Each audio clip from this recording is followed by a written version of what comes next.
City ರವಿಯಿಂದ ಹುಕ್ಕಾ bar ಪದ ಬಳಕೆ ವಿಚಾರಕ್ಕೆ ಸಂಬಂಧಿಸಿದಂತೆ ಮಾಜಿ ಸಚಿವ ಯುಟಿ ಖಾದರ್ ಅವರು ತೀಕ್ಷ್ಣವಾಗಿ ಪ್ರತಿಕ್ರಿಯೆ ಕೊಟ್ಟಿದ್ದಾರೆ. ಅವರು ಮಂಗಳೂರಿನಲ್ಲಿ ನಡೆದ ಸುದ್ದಿಗೋಷ್ಠಿಯಲ್ಲಿ ಮಾತನಾಡಿ, ಕೋಮುವಾದದ ಅಫೀಮ್ನಲ್ಲಿರುವವರು ಸಿಟಿ ರವಿಯವರು. ಇಂತಹ ಹುಕ್ಕಾ ಬಾರ್ನಂತ ಪದ ಬಳಕೆ ಮಾಡ್ತಾರೆ. ಇದರಿಂದ ಸಿಟಿ ರವಿಯವರ ಸಂಸ್ಕೃತಿ ಜನರಿಗೆ ಗೊತ್ತಾಗುತ್ತದೆ.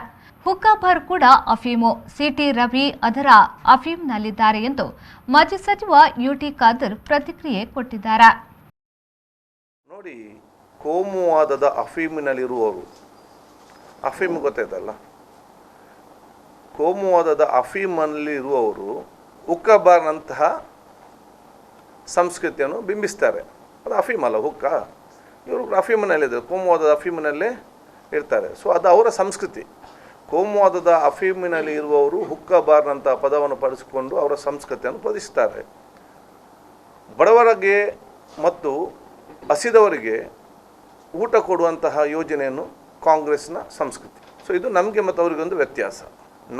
ಜನ ಇವತ್ತು ಕೇಳ್ತಾ ಇದ್ದಾರೆ, ಬಡವರಿಗೆ ನೀವು ಅಧಿಕಾರಕ್ಕೆ ಬಂದ ನಂತರ ಯಾವ ಕಾರ್ಯಕ್ರಮ ಹಮ್ಮಿಕೊಂಡಿದ್ದೀರಿ, ದಯವಿಟ್ಟು ಹೇಳಿ. ಯಾವುದೇ ಒಂದು ಕಾರ್ಯಕ್ರಮ ಮಾಡಲಿಲ್ಲ, ಅದಕ್ಕೆ ನಿಮ್ಗೆ ಯಾರ ಹೆಸರು ಕೂಡ ಇಡಲಿಕ್ಕೆ ಗೊತ್ತಿಲ್ಲ.